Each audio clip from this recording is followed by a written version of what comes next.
Qu'on le mette au fond. Passe ton ballon. Salut les amis, salut tout le monde, c'est mardi, c'est Passe ton ballon. On est ensemble pour un peu plus d'une heure d'émission. Merci d'être avec nous pour ce nouveau numéro de Passe ton ballon, votre rendez-vous foot et OM hebdomadaire. C'est la 20e de la saison ce soir, 20 comme la note qu'aurait mérité Chaker Aladur et toute l'équipe des Comores pour leur match héroïque face au Cameroun hier et plus globalement pour leur superbe CAN. Bravo à eux, on les salue d'ailleurs et vous pouvez être fiers de vous les mecs, vous avez fait honneur à votre beau pays. Comme chaque semaine, je suis entouré de mes fidèles acolytes, à commencer par notre technicien en chef qui a décidément un éventail de compétences extrêmement variées. Puisqu'outre la technique de ce podcast, il est aussi bûcheron à 6 heures perdues. Bonsoir Idriss. Bonsoir Mathieu, bonsoir à tous et je suis bien content d'avoir esquivé la première introduction que tu avais prévue cette semaine. Je me la garde pour plus tard. Plus tard. Mais alors, il faut expliquer parce que moi, tu sais, on va expliquer à nos auditeurs, on prépare les émissions sur WhatsApp tous les jours, etc. Tous les lundis avant les émissions. Et voilà, Tipa, que je n'ai pas reçu les thématiques, etc. d'Idriss. Pourquoi ? Parce qu'il était en train de tronçonner un arbre. Alors, je sais pas, il faut que tu nous expliques. Alors, pas un, mais 3 arbres. De mon jardin, parce que j'habite dans une superbe villa. Et en fait, le bois est là depuis un long moment. Il fallait le couper en petits morceaux pour des potentiels au barbecue, voire cheminée. Et du coup, vu que ça fait plusieurs jours que j'esquive, mon père m'a attrapé par le callback et il m'a dit tu t'en occupes de suite. Voilà, après passe ton ballon, on va faire passe ton rondin de bois. C'est pas mal. Avec nous également celui qui enfin, après 20 ans de carrière, plus de 900 matchs joués et 78 tirs non cadrés, il a enfin marqué son premier but en FLGT hier soir. Bonsoir Amar. Bonsoir Mathieu, bonsoir tout le monde. Et je tiens à corriger de suite, j'avais marqué 2 buts la saison dernière. Voilà, je me disais, il avait déjà marqué. Ah, premier but de la saison. Je rectifie. Ouais, c'est son premier but de la saison, mais il avait déjà marqué. C'est un peu comme Pelé, il dit qu'il les a marqués, mais personne ne les a vus. Ouais. non, parce que là, regarde, justement, je suis là pour. Alors, c'est une belle tête. Par contre, tu t'es comparé à David Trezeguet ensuite. Surtout qu'il faut revoir l'action, il m'a enlevé le but. Hein. Ah oui, ça t'as raté 50 000 occasions quand tu t'enlèves. Bon, j'en ai raté 2, ça va, ça arrive. Je suis gardien, j'ai joué 5 minutes en pointe, ça va. Entrée catastrophique dans le champ. Et je suis allé au cage et j'ai fait un arrêt d'ailleurs. C'est vrai. Et il a pris un but sur penalty. Mais t'as bien plongé. Hein. T'as coup de bluff. Un peu à droite. Allez, on change le thème de ce podcast et on parle des 100 sous-heures. Alors, le tournoi d'hiver. En plus, le plongeon un peu à la Chaker à la dure. C'est pas très académique, mais ça a failli être efficace. Ah, il savait pas ce qu'il faisait. C'est franchement pas mal. Et enfin, toujours avec nous, celui qui a vu la lumière et qui a enfin retrouvé la raison, puisqu'il a osé réclamer samedi avant le match à Lens la titularisation de Leonardo Balerdi. Bonsoir Merwan. Et oui les amis, bonsoir à tous. Écoutez, qu'est-ce qui s'est passé Merwan on sait parfois mettre de l'eau dans son thé et finalement moi cette semaine j'avais envie de voir Leonardo Balerdi, pas pour l'enfoncer mais bon voilà, je vois que certains le réclament, je me dis bon on va essayer de lui redonner une chance, je suis pas formalisé, voilà, j'ai mon avis là-dessus. Essayons de le revoir dans cet homme qui marche un petit peu mieux, savoir si. Et effectivement, il y avait quand même un petit côté, voilà, j'ai entendu à droite à gauche que l'OM ne jouait bien uniquement que quand il était là. Donc, content qu'on ait pu voir que non. Alors, t'imagines si on avait fait ce match-là et qu'il avait été titulaire, la théorie aurait été décuplée. Là. Mais moi, j'aurais été content parce que je suis content si l'OE fonctionne. Mais on verra bien. En tout cas, on parle plus de Samuel Gigot que de Balerdi. Donc, on va en parler dans l'émission de Samuel Gigot et du Mercato. Les amis, après quelques émissions un petit peu hors série, on va un petit peu recoller à l'actualité ce soir. On va évidemment revenir sur cette très belle victoire de l'OM à Lens, en essayant de se projeter un petit peu, puisqu'on va se demander si cette rencontre peut être autant un déclic que l'avait été le match aller. On va parler de la tactique, du système de jeu déployé par Sampaoli, mais aussi revenir sur les prestations individuelles. Évidemment, on éluera le phénomène et le fatigué du match. Et enfin, on conclura avec le Mercato et ce que cela peut entraîner sur la suite de la saison olympienne. Tu parlais de Gigot, Merwan, on va en parler. On va parler de l'autre rumeur du jour, c'est celle qui mène à Gérard Deulofeu, On va évoquer ça. Merwan et moi, on n'a pas le droit de parler de Mercato, parce que sinon les fans des Gunners ils vont nous attraper par le callback. Ouais, c'est vrai. C'est que j'ai chopé un live des Gunners, des anglophones qui parlaient de Dis sa race. ce tweet. Hein. Voilà. Non. Est-ce qu'ils ont dit in the great French podcast pas sur... Non, mais on l'avait dit de toute façon, il reviendra jamais, il est trop fort, Michael. Bref, ils étaient complètement fous. On le veut, je veux ce live. On en parlera hors antenne. Mais pour suivre, on fait petit aparté, après on lancera l'émission, mais pour suivre plusieurs comptes communautaires d'Arsenal, eux sont en tout cas persuadés à 100% que en août il est chez eux, quoi. Donc, Ah, mais après c'est fortement possible. Nous, ce qu'on avait dit dans l'émission et le tweet que Merwan avait repris, c'était que Saliba lui voulait rester. Après, oui, bien sûr. Il lui reste encore 3 ans de contrat à Arsenal. Si l'OM n'a pas l'argent et qu'Arsenal est droit arrive à rester rigide dans cette situation, ben, il restera à Arsenal. Mais nous, on a donné l'info, parce que c'est la vérité. William Saliba veut rester. Après, ce qui va se passer, ça c'est autre chose. Et D'ailleurs, évidemment, Idriss, il serait peut-être temps que tu tweets tes propres infos. Ouais. c'est vrai que c'est Idriss sur les infos et c'est Marwan qui Mais les moi, tweet. je veux que les gens écoutent le podcast. Je dis ça parce que déjà d'une, je sais qu'il a des bonnes infos Ouais, et parce qu'en qu'on même en temps, parle je souvent. mets le compte Idriss et Passe ton ballon pour que ça apporte de la visibilité à Passe ton ballon. Mais lui ne tweet jamais ses infos. Mais je veux que les gens Ouais. écoutent le podcast. Je veux pas que Il les l'a gens, fait cet été, le il s'est volent fait attraper sur par Twitter. le col. Donc, Non, en fait, je l'ai fait cet été par rapport à la dernière de Passe ton ballon et je l'ai fait 2 fois pour d'autres infos de l'été et on continue de me dire ce que j'ai pas dit cet été pour parler C'est du le cas mercato. Ribéry. Les ingrats. Non, mais Ouais, après, c'est- pour le coup, j'ai vraiment envie que les gens juste viennent écouter l'émission et après, on dira juste il y a des infos mercato un peu partout dans l'émission et voilà, les gens viendront Oui. écouter. c'est bien. Chez Corporate, c'est beau. Bah oui, de toute façon, surtout que je les tweete ou pas, il n'y a rien à gagner à la fin. De toute façon. Donc, tant qu'à faire, venez passer 1h30 à nous écouter, ce sera pas mal. Bon, en tout cas, vous l'aurez compris à cette introduction qui est déjà très longue. On a beaucoup oui, de choses à 6 dire minutes. ce soir. Mais donc, sans plus tarder, Passe ton ballon, saison 2, épisode 20. C'est parti, Idriss Jingle. On va commencer, les gars, avec ce débrief de cette rencontre, cette belle victoire de l'OM à Lens 2-0 samedi soir. Et pour relancer le débat, j'ai envie de vous demander, messieurs, est-ce que c'était pas finalement le meilleur match de la saison ? Franchement, Pour moi, assez facilement, non Ah non. Ouais, pour moi aussi, je suis d'accord, Merwan. Assez facilement, et pour une raison qui est simple, c'est qu'il y a eu d'autres belles prestations, mais qui n'ont pas forcément été régulières sur la longueur d'un match. Je pense à Nantes, à la première mi-temps, je pense à Brest aussi, une très très belle première demi-heure. Mais c'est vrai qu'après, on a eu des scénarios qui étaient assez frustrants. Et puis là, ce qui est bien, en tout cas dans la globalité, c'est que l'OM a vraiment noyé l'une des équipes chouchou du championnat, qui était aussi louée qui était aussi complimentée pour sa manière de jouer. Et finalement, on les a complètement éteints et avec la manière, donc, et puis surtout avec le résultat à la fin. Donc c'est aussi ça qui fait que cette impression qui rejaillit de meilleurs matchs de la saison, à mon sens. Ouais, il y avait un petit peu un parfum estival dans cette victoire, avec tous les matchs qu'on nous a offerts là, en août et en septembre. C'était un petit peu la même physionomie de match, avec un OM très très haut placé qui étouffait l'adversaire, l'adversaire sans solution qui n'arrivait pas à ressortir de son camp. Est-ce que c'est une victoire qui va peut-être être un déclic, messieurs, alors on le disait en introduction, peut-être comme le match aller, qu'il avait été dans le mauvais sens, où on avait vu un Sampaoli un petit peu plus prudent par la suite. Est-ce que là, ça peut fonctionner dans le sens inverse, vous pensez ? Je pense, oui, il y a tous les voyants qui sont au vert, selon moi. Au niveau comptable, tu as beaucoup moins de pression parce que ça y est, tu commences à faire le trou avec l'équipe qui est classée 4e. Tu as tous tes joueurs qui sont dispo. Tu auras peut-être un ou deux départs d'ici à la fin du mercato, mais peut-être qu'ils seront compensés. Tu sembles enfin avoir un effectif assez fourni en quantité avec les 2 ajouts qu'il y a eu cet hiver. Avec le temps, peut-être que les joueurs ont aussi assimilé certains principes de jeu de Sampaoli. Peut-être que lui aussi a mis de l'eau dans son thé, comme dirait Merwan, pour que la charge de travail de compréhension tactique soit moins lourde. Et ça peut être peut-être le départ d'une belle dynamique avec les 3 compétitions restantes pour l'OM d'ici la fin de la saison. Et puis autre chose, c'est que, je ne sais pas si vous vous souvenez, il y avait eu des déclarations de Guendouzi qui disaient « Parfois, on a l'impression d'essayer de marquer pendant des heures et que ça ne fonctionnera pas. Et derrière, finalement, tu te faisais punir. » Et je trouve que ça contraste et surtout, ça vient, je pense, rassurer les joueurs après des matchs qui ont été extrêmement frustrants parce que dans le contenu, tu étais excellent. Mais derrière, le résultat ne suivait pas forcément et tu avais des retournements de match qui se faisaient. On en avait déjà parlé d'ailleurs dans Passe ton ballon. une certaine fébrilité mentale de l'Olympique de Marseille. L'Olympique de Marseille, dès qu'il y avait des événements contraires dans un match, Ouais, ça baissait les bras. ils avaient beaucoup de mal. Voilà, c'est ça. Ils avaient une gestion des temps faibles qui était catastrophique.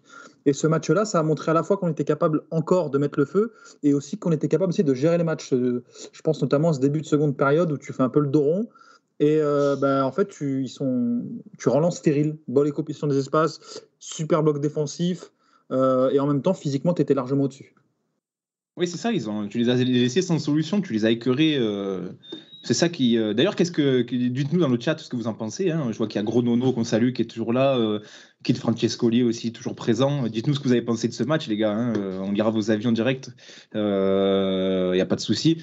Les gars, justement, on parlait de la physionomie du match. On va essayer de se concentrer un petit peu sur ce qui s'est passé. J'ai envie de vous demander aussi quel aspect du match avez-vous le plus apprécié? Est-ce que c'est, tu le disais Merwan à l'instant, le fait de bien gérer toute la totalité du match avec ce petit temps faible, entre guillemets, on va dire, à l'entrée de la deuxième période, ou est-ce que c'est au contraire la première demi-heure qui est une très grosse première demi-heure dans la densité physique, dans la récupération? Qu'est-ce qui vous a le plus plu?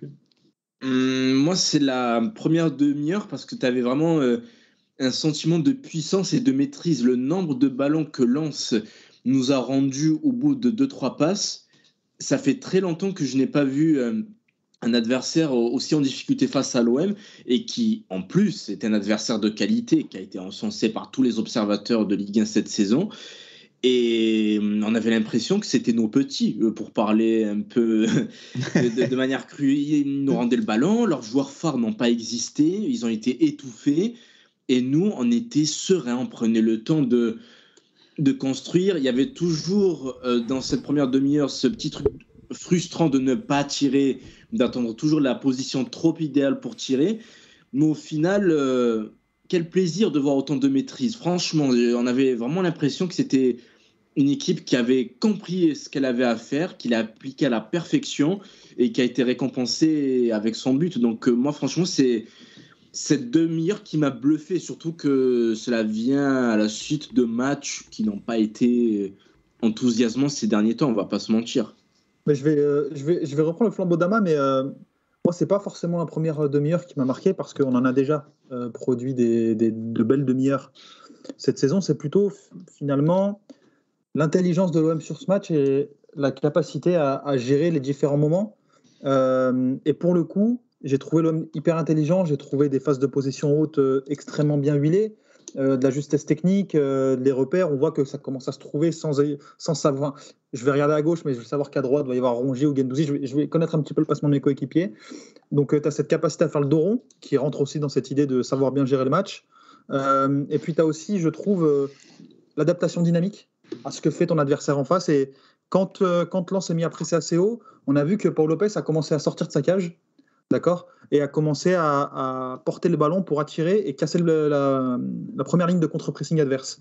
Et là, tu as vu que tu as repris un second souffle à la suite de ça. Je pense que c'était vers la 65e minute, avant le second temps fort, entre guillemets, de l'OM. Et j'ai trouvé ça hyper intelligent. Donc moi, c'est vraiment ce sentiment de maîtrise que je retiens de l'Olympique de Marseille sur ce match. Un gros Nono qui nous dit excellent match, bien sûr, et d'autant plus frustrant pour Milik, le dilemme absolu. On va en parler de Milik un peu plus tard quand on évaluera les prestations individuelles. Je vois qu'ils sont déjà contents.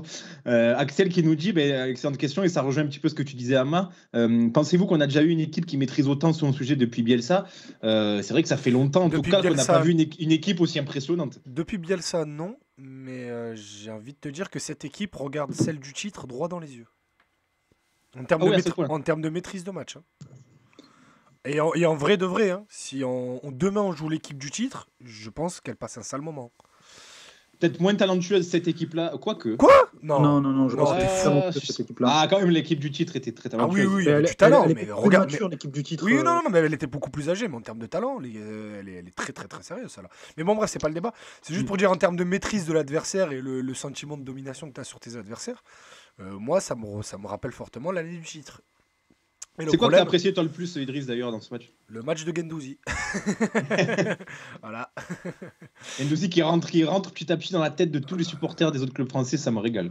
Mais aussi, franchement, tu vois, on le kiffe parce que c'est un supporter parce qu'on est supporter de l'OM. Hein. C'est un anti-Santoni Lopezise.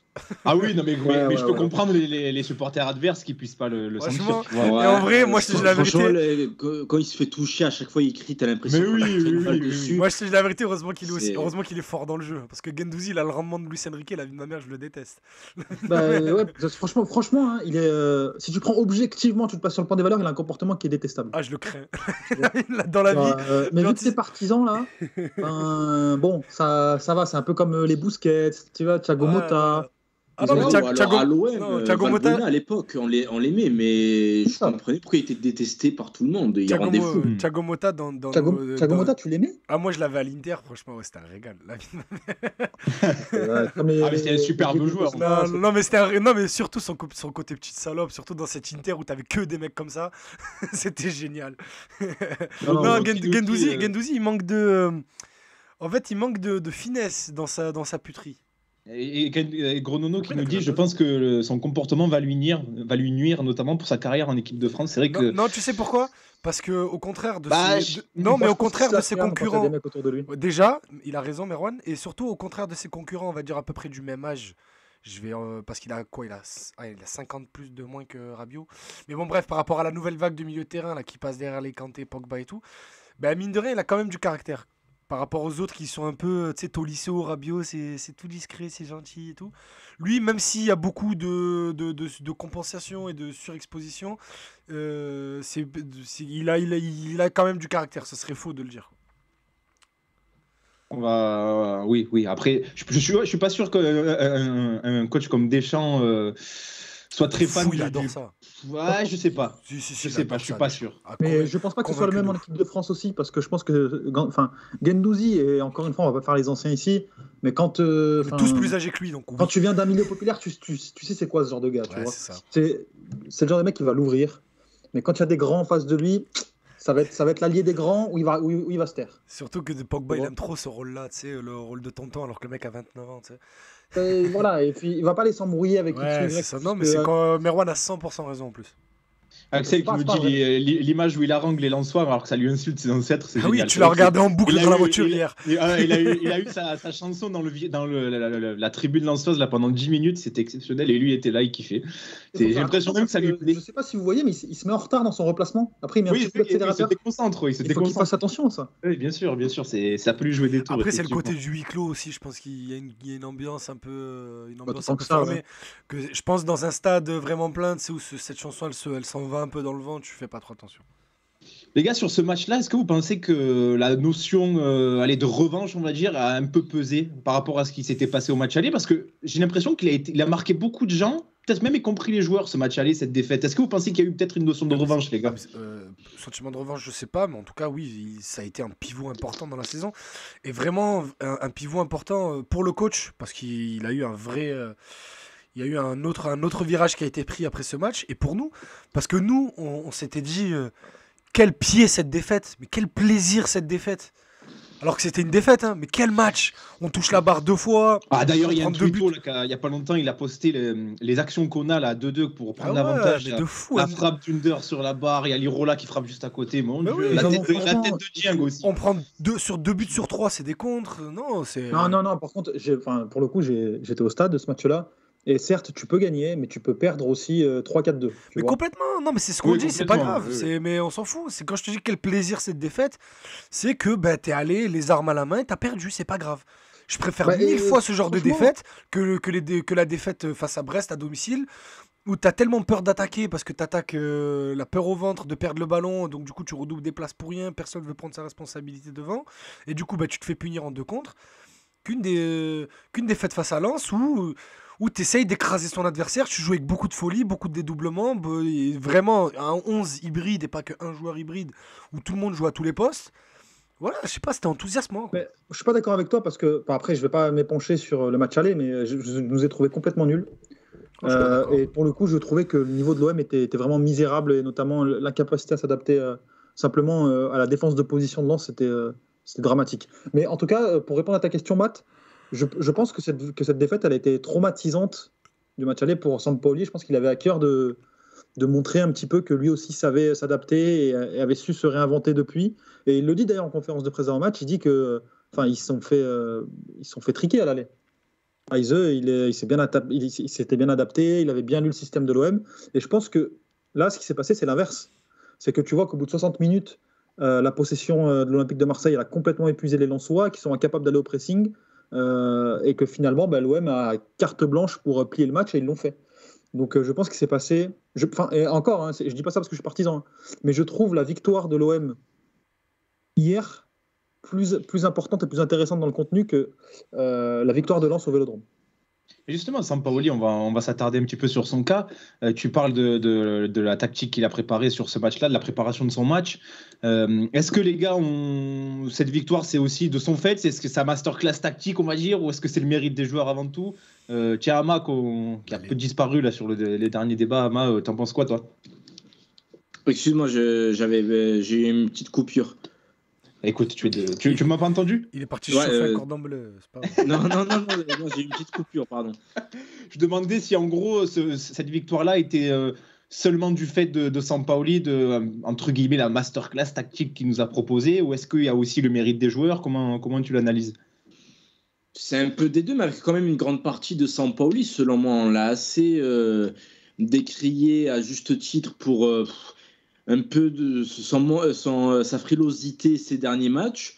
Là, on a vraiment senti la maîtrise, on a vraiment senti le côté enthousiasmant qu'il y avait en début de saison, mais avec encore peut-être plus de maîtrise. Parce que moi, le début de saison, le match, référence, c'est peut-être Montpellier où c'était un peu foufou, on gagne, mais il ne faut pas oublier qu'on est mené dans ce match-là. Là, Lens, on avait l'impression qu'ils pouvaient jouer contre nous pendant 180 minutes, ils n'allaient rien faire. On les a étouffés de A à Z. Et je dis que c'est donc plus la patte de Sampaoli dans le sens où c'est plus une touche collective, selon moi, que plutôt des joueurs qui ont porté l'équipe, même si certains ont fait de très bonnes prestations individuelles. Mais j'ai plus l'impression que c'est une passe du coach sur ce match-là que plutôt la performance individuelle des joueurs qui a primé. Ça va pouvoir lancer le débat que souhaite à tout prix faire Idriss. J'ai envie d'en faire une émission complète, je suis désolé, je te dis la vérité. Mais en fait, c'est quoi, on va se le garder pour la fin de saison quand on aura vraiment toute la saison de Sampaoli et on n'aura pas les fluctuations des formes. Cet hiver, donc on peut le faire maintenant. C'est vrai normalement il doit partir cet hiver selon tes prédictions. Hein. Non, j'ai pas dit, j'ai dit cet hiver. Moi, je pense vraiment qu'il va partir cet hiver. Non, moi j'ai dit qu'il partira dans la saison, j'ai pas dit cet hiver. Dans la saison, là, les gars, il a plus aucune raison de partir. Là. Mais pourquoi tu mets l'OM et la raison dans la même phrase? Ça n'existe pas. Oui, mais non, bon. Mais en vrai, moi, je te dis la vérité, j'ai aucune info, j'ai rien. J'ai juste un ressenti. Je pense que Sampaoli ne finit pas la saison. Ah, mais Sampaoli. Ah, ok, je pensais que tu parlais de Milik, moi. Ah, non, Milik aussi. Les deux, ils finissent pas la saison. Oui, Payet aussi, on s'en fout. non, je rigole. T'es toujours là-dessus, Idriss? Je sais pas, je continue, je me dis, écoute. Non, mais t'as le droit de le penser, hein, mais genre, je veux savoir si t'avais toujours le même avis que quand tu l'as énoncé. Ouais, vraiment, en plus, c'est ça qui est ouf. Ou alors, vraiment, s'il l'a fini, tu sais, il nous fait une Bielsa le soir de la 38e, bon, allez, c'est bon. Mais, mais est-ce qu'il y a une raison objective qui te permet de... Franchement, en vrai, il y a trop... En fait, il y a trop d'indices dans Attends, précise juste, c'est pas une info. Hein, parce non, pas du tout, c'est pas du tout une info. Non, en fait, il y a trop de... Je sais pas, j'ai trop de mauvaises ondes qui viennent du vestiaire, du peu de joueurs que je connais, de certains dirigeants, de certaines personnes qui travaillent à l'administratif au club et tout. En fait, il y a une sorte d'électricité avec Sampaoli et c'est pas une électricité enivrante et entraînante. Tu vois, c'est une électricité, tu sens que ça peut partir en couille à n'importe quel moment dès qu'il ouvre la bouche, tu vois. Et je me dis que d'ici la fin de saison, il y a un moment où il va l'ouvrir et que ça va pas aller. Déjà, toutes ces paroles sur le mercato en conférence de presse, ça a largement irrité Longoria. Et ça, c'est une info. Parce que le nombre de fois où Sampaoli disait j'ai pas eu les joueurs que je voulais, on a eu trop de jeunes joueurs et tout. Et Longoria lui avait déjà dit écoute, tu m'as demandé 2 joueurs cet été, c'était Lirola et Gerson. Ça nous a coûté près de 35 millions les deux, donc ta gueule. Sachant qu'à un moment... c'est un peu une spécialité de Sampaoli. D'ailleurs, il le faisait au Brésil, à Séville aussi, ça avait posé problème. Non, mais surtout que les autres joueurs, il y a beaucoup de joueurs qui sont venus de Longoria ou des venus d'opportunité, tu vois. Sampaoli, c'est pas lui qui a appelé Moussa Sissoko pour faire venir Guendouzi et d'autres joueurs, tu vois. Ou Amin Harit pour Meïssa Ndiaye. Mais alors que Sampaoli, ses vraies demandes, c'était on garde Balerdi, on garde Lirola et on garde Gerson. Balerdi, ils étaient d'accord pour Longoria. Or, pour 8 Lirola, millions, bordel. Or, pour Lirola, ils n'étaient pas d'accord. Et Sampaoli a vraiment forcé pour avoir Lirola, et il a vraiment forcé pour avoir Gerson. Et le truc, c'est qu'ils se sont un peu embrouillés sur ça. Et je réponds à Vidam qui nous dit, Flo Germain dit l'inverse, c'est que Longoria a Déjà répondu répondu lui. à sa première question, il te demande qu'est-ce que tu as vu. Là, je suis en train de boire un café au lait dans une superbe machine à café qui marche au grain. Mais bon, c'est pas un débat. Mais en fait, il est à fond derrière lui en ce qui concerne le terrain. Mais après, dans le relationnel entre les deux, ils ont une bonne relation. Mais comme je te dis, c'est une relation qui n'est pas non plus fusionnelle. Et avec le genre de le comportement de Sampaoli, ça peut péter du jour au lendemain. Mais ça, on en parlera le jour où il se barrera à la 27e journée et qu'on pourra dire Idriss avait raison. La 27e journée, c'est dans un mois, je crois. donc, T'inquiète, beaucoup. la double confrontation face à Karabakh sera fatale. Je pense vraiment que tant qu'il aura les résultats, Longoria, je pense que c'est un mec hyper pragmatique. Déjà. Ah ouais, complètement. Non, Oui, après je vraiment, suis d'accord. dernier Ça, élément, après j'arrête de saouler avec ce truc. Je pense que la gestion du dossier Camara peut poser problème entre les deux. Au-delà d'un problème dans l'équipe, ce qui va se passer autour de Bah, Camara tu sais d'ici la quoi, fin janvier, ça peut poser un gros problème entre les deux parce que bon, bref, pour d'autres raisons, on en parlera une autre. Mais moi, je trouve que Sampaoli, au contraire, il est plutôt lucide sur la situation économique du club parce qu'il répète souvent en conférence de presse quand même, quand il est questionné sur le mercato, sur ce qu'il aimerait comme renfort, etc. Lui, il répète assez souvent, non, mais je sais que je demande beaucoup de choses, mais je sais que le club est aussi en difficulté financière, etc. Je le trouve assez lucide. Alors, est-ce que c'est un discours de façade? Je sais pas, mais... Et en vrai, je regarde pas trop les conférences de presse, donc je peux pas te répondre. Mais en tout cas, sur ce Excusez-moi, que monsieur, je vous sais, travaillez, vous êtes journaliste, vous travaillez pour le Phocéen, non? je travaille pour le Phocéen, mais pour les matchs, pas pour les conférences de presse. Il y a d'autres personnes, il n'y a pas que moi dans la rédac qui fait ça. Justement, je viens de sursauter, je viens de voir que Roy Hodgson remplace Ranieri à Watford. Ça m'a- Mais non. J'avais vu la rumeur aussi. Je viens de sursauter là. Le Oh mec a là 74 là, ans. Roy Hodgson. Mais vive Attends, la mais- première ligue. T'as pas vu le but du Malawi là contre le Maroc? Ouais, je viens de le voir là, il est incroyable. Non, mais- je suis pas devant. De... 40 mètres, lucarne. Ah ouais, un truc de fou. Mais bon, bref. Faut que le but de Mchangama hier, c'est possible. Franchement, Ouais, franchement, il est plus je beau le trouve que- beaucoup plus beau. Ouais. Il est plus beau.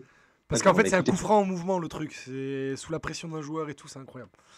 Les gars, on revient sur. Roy Hodgson, sur Sampaoli. 74 ans, et après, je te laisse.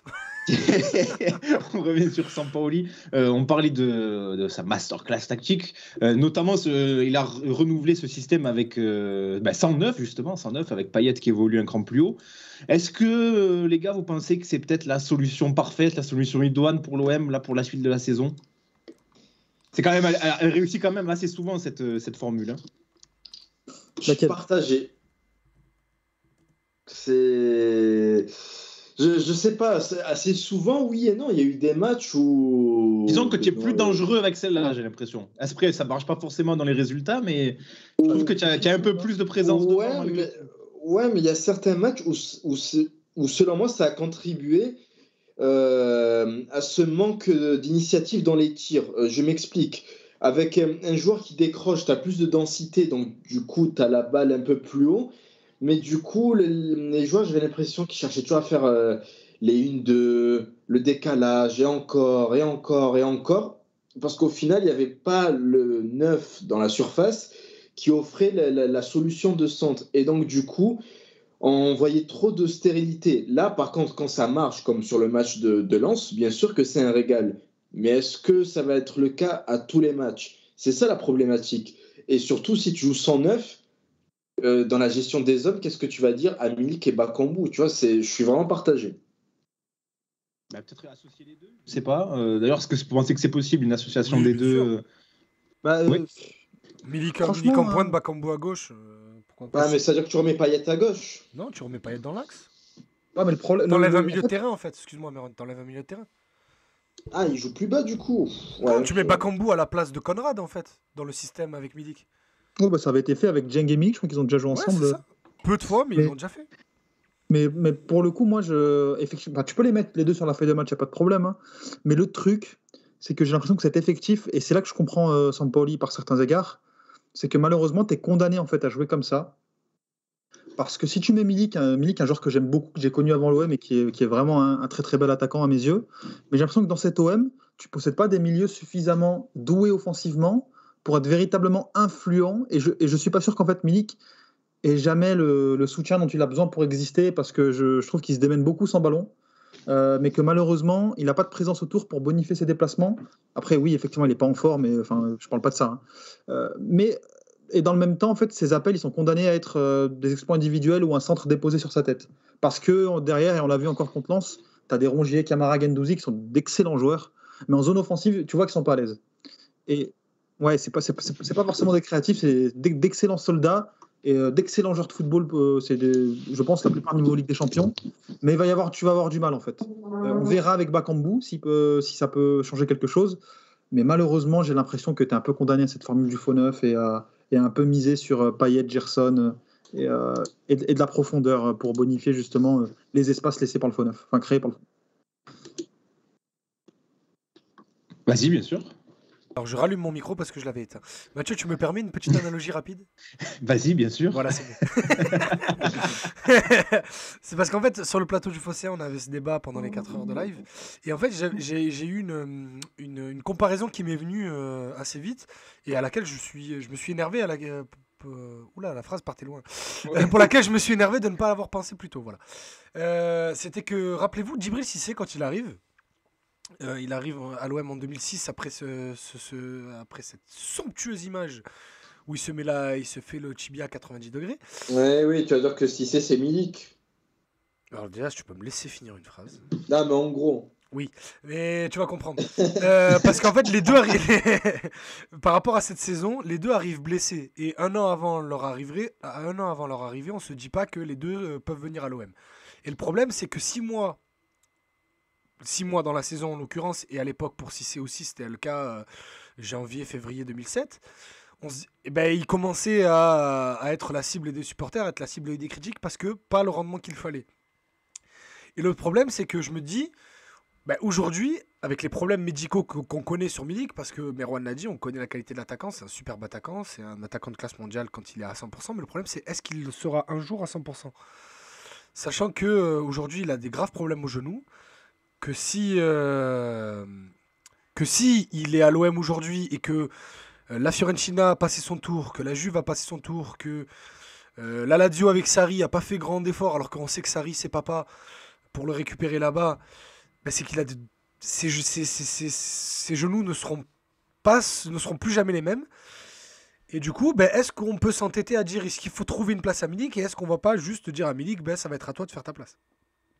Gronono qui nous dit si Idriss dit que Cissé égale Milik, Amaïs va se chauffer et dire Under égale Julien Rodriguez. Si vous n'avez pas la référence, écoutez l'émission de la semaine dernière. Vous aurez une très belle histoire à ce Après, sujet. la phrase que je viens de faire a été très mal construite, je le reconnais. Mais concentrez-vous et vous comprendrez. Mais on en parlait un petit peu là sur le ton de la boutade, les gars. Mais est-ce que déjà, d'ici la fin du mercato, on a vu des rumeurs qu'il envoyait peut-être à la Fiorentina, alors il semblerait que non finalement. Mais est-ce que déjà Milik va finir la saison à l'OM? C'est peut-être déjà une première question à laquelle il faut répondre. Alors, c'est comme ça paraît fou de dire ça, mais... Là, il y a un jeu de chaise musicale là, qui va s'amorcer avec le départ de Vlahovic à la Juve, d'accord, donc de la Fio vers la Juve. Et finalement, apparemment, Milik faisait partie des pistes pour remplacer Vlahovic. Et c'est pas non plus deux profils diamétralement différents, déjà ne serait-ce qu'en termes de gabarit. Après, je pense qu'un Vlahovic a beaucoup plus de qualité balle au pied. Mais je pense pas que ce soit en tout cas en termes d'opportunité de marché du côté Fiorentina, je pense que Milik c'est quand même quelque chose, et je pense que la direction de l'OM a su faire passer des messages comme quoi, alors, on compte dessus, on le bradera pas, mais il y a quand même. Ils ont reçu des offres. Hein. Je te le dis, ils ont reçu des offres cet hiver, mais ils n'ont pas reçu d'offres. Ils veulent 18, il me semble. Ouais, ils veulent 15. Apparemment. Mais en plus, la situation est un peu... En fait, il a une situation contractuelle très elle est un peu compliquée, bizarre, elle est bizarre, parce qu'il appartient pas complètement à l'OM. Et s'il doit partir cet hiver, il y a une grosse partie de l'indemnité qui devra aller à Naples, parce que l'OM, en gros, va devoir payer 12 millions d'options d'achat à Naples, quasiment obligatoire. Hein. En gros, Milik ne retournera jamais à Naples, sauf catastrophe. Dans le foot, faut jamais dire jamais. Mais ils ont reçu des offres cet hiver de pays un peu exotiques, et déjà, le joueur n'est pas intéressé. Et le club aussi le fait comprendre qu'ils sont pas chauds du tout. Ouais, mais à mon avis, s'il y a la Fio qui vient, je pense que ça peut négocier, surtout avec l'argent qu'ils vont ramasser la Fio. Et ils vont ramasser 70 millions. Donc, ouais. Oui. Il y a Vidam qui nous dit, je pense qu'il n'y a aucune chance que Milik parte cet hiver. C'est vrai que ça paraît quand même assez fou, mais bon, il y a eu des rumeurs, donc il n'y a pas de fumée sans feu. Hein. Si des infos sont sorties, c'est qu'il y a eu des contacts. De toute façon, Idriss, tu le confirmes. Donc, Oui, et puis déjà, tu as plusieurs opportunités maintenant en termes de neuf. C'est que, bon, visiblement, tu sembles compter sur Bamba Dieng. Et puis, tu as aussi cette solution avec Payet en faux neuf ou Gerson en faux neuf, qui, à mon avis, est aussi... Avec Bakambu, ça te fait deux solutions avec Payet ou Gerson faux neuf et Bakambu. Dieng une troisième. Pas exclu qu'aussi ils aillent chercher quelqu'un sur le mercato derrière. Ouais. Le mercato est loin d'être fini, les gars, pour l'OM. Hein. Donc voilà, là, tu as quelques pistes et je pense que ça peut te faire une petite transition pour d'autres dossiers, non ? C'est loin d'être fini, les gars. Il reste un défenseur, il reste, les gars, il reste un attaquant. Idriss, tu permets qu'on garde ce sujet pour la suite Oui, de l'émission. on On conclut d'abord sur le match. Non, mais pour la suite de l'émission, même. Hein, on va évoquer le mercato ensuite, mais juste conclure sur le match. D'ailleurs, un dernier élément sur le collectif. Après, on passera plutôt aux individualités. Mais est-ce que vous pensez peut-être qu'il y a je dirais une corrélation entre le calendrier qui est très léger en ce moment, avec un seul match par semaine, donc des semaines complètes pour préparer les rencontres, et justement le regain de forme au niveau du jeu qu'on a aperçu samedi. Est-ce que vous pensez qu'il y a peut-être un lien entre les deux, les gars, ou bon, c'est peut-être un petit peu un raccourci? Tu dis n'importe quoi, là. Non, je rigole, je sais pas. Ouais, j'en sais rien. Difficile de se positionner pour moi. Moi, non, je pense, parce que déjà, moi, j'aimais pas du tout l'excuse, oui, mais on joue 2-3 matchs par semaine. Je pense sincèrement qu'avec cette. En fait, moi, ce qui me dérangeait, c'est que cette excuse-là, on a commencé à la sortir en octobre. Parce que c'était à la période des 0-0, en fait.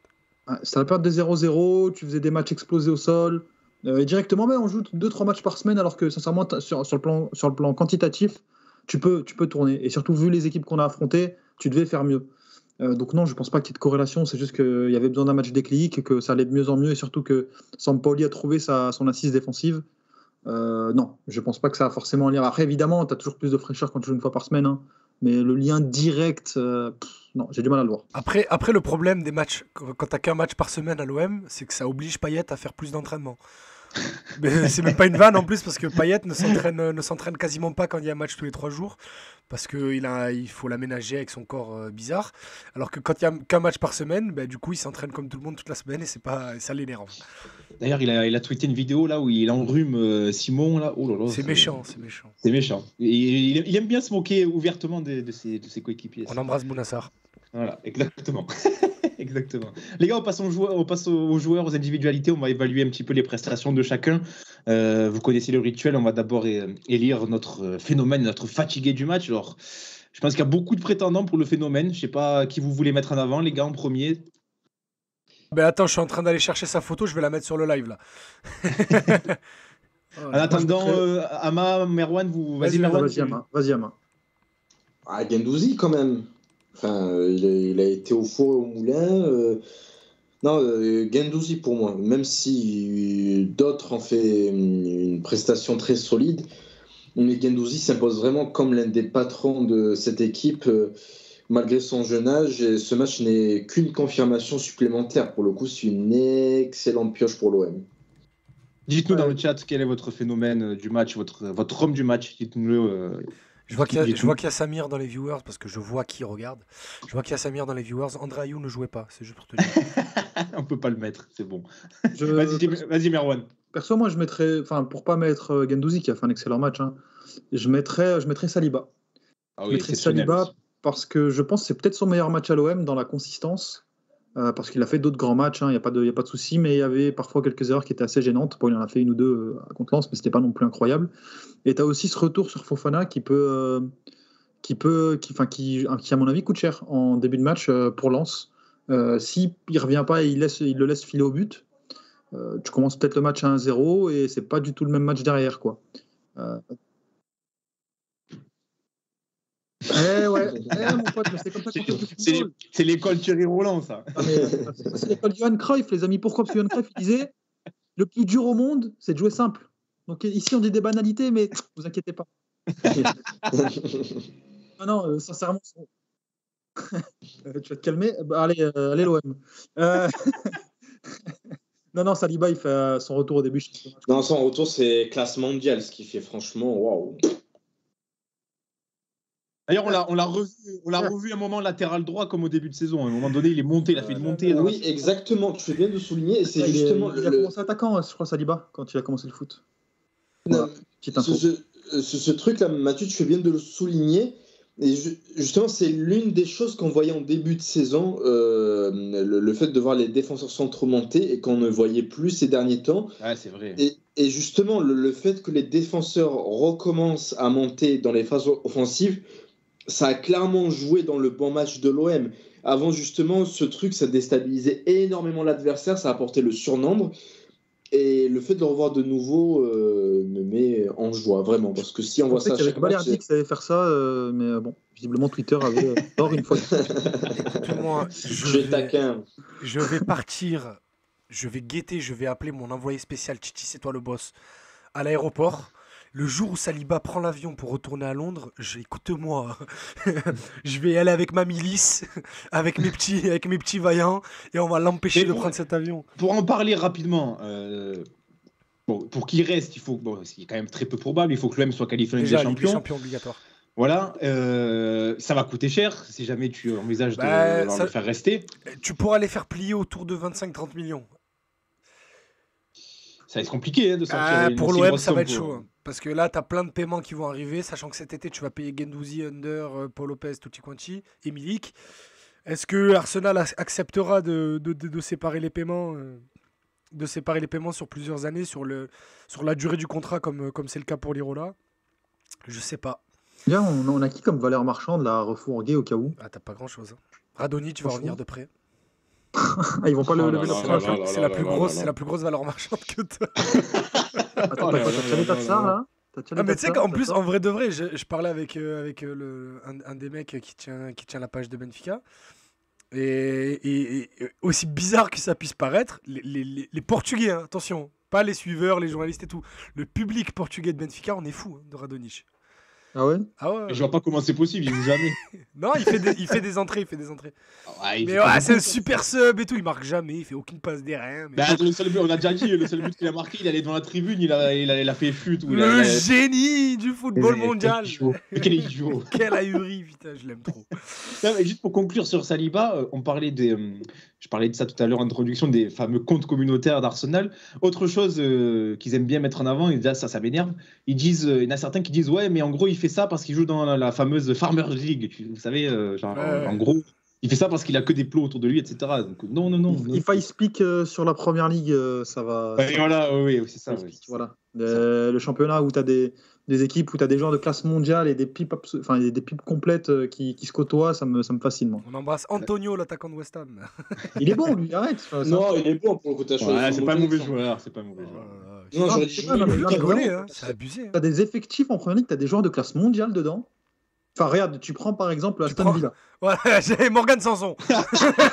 Comme par hasard. Mais je prends une équipe vraiment. Je te jure que j'allais dire ça. T'as Buendia et t'as Morgan Sanson. À vous de deviner le secret du faux, de savoir quel est le joueur de classe mondiale et quelle est la fraude. On vous laisse deviner dans le chat. Et tu as Douglas Luiz et James McGinn sur le même poste. Axel qui nous dit avec leurs latéraux qu'ils font des touches de 40 mètres. Rory Delap. On embrasse Rory Delap. Fameux. Et Branislav Ivanovic, on oublie souvent, mais Ivanovic, il aimait bien faire ça aussi. Philippe aussi le faisait. Ouais, on oublie ça souvent. Tu penses que c'est un défaut de l'humanité? Ouais, parce que je trouve qu'Ivanovic est un peu sous-coté, qu'on oublie un peu son. Allô, Azir. On embrasse Azir. Les gars, on a parlé des phénomènes, on a parlé de Guendouzi, Saliba. Est-ce qu'il y a un fatigué sur ce match-là, un mec qui a été peut-être un peu en dessous? Le mec le moins bon de l'équipe, c'est Luis Enrique, mais franchement, il a été tellement utile pour porter le ballon sur des longues durées. Après, oui, c'est baisser son exigence envers lui, mais j'ai même pas envie de lui taper dessus sur un match pareil. Il fait 20 premières minutes intéressantes, après il s'éteint complet. Après, c'est comme d'hab, hein, lui, en fait, il est fragile mentalement. Dès qu'il rate un truc, il sort complètement de son match. Il rate un dribble, il rate une passe et il n'existe plus rien. Il réussit plus rien. J'ai une théorie par rapport à ça. J'ai une théorie par rapport à ça. C'est qu'en fait, ce mec-là, toutes les fois où on aurait dû lui faire la passe la saison dernière, ça l'a complètement miné mentalement. Tu veux dire que le Villas-Boas l'a tué? Moi, je suis d'accord avec toi. Non, mais je pense vraiment qu'il n'est pas en confiance et qu'en fait, il est vraiment inhibé et il pense avant tout à pas faire l'erreur plutôt que de faire le mais c'est ça, l'extra passe ou l'extra tir. Complètement. D'ailleurs, il a eu un discours intéressant qui a été. Alors, c'est pas son discours directement, mais c'est une info que nos amis de Foot Mercato et Constant, qu'on salue, nous ont révélé. Lui souhaite rester à Marseille pour continuer son apprentissage, son développement, etc. On avait parlé d'un prêt, un éventuel prêt pour qu'il aille s'aguerrir ailleurs. Girondins de Bordeaux.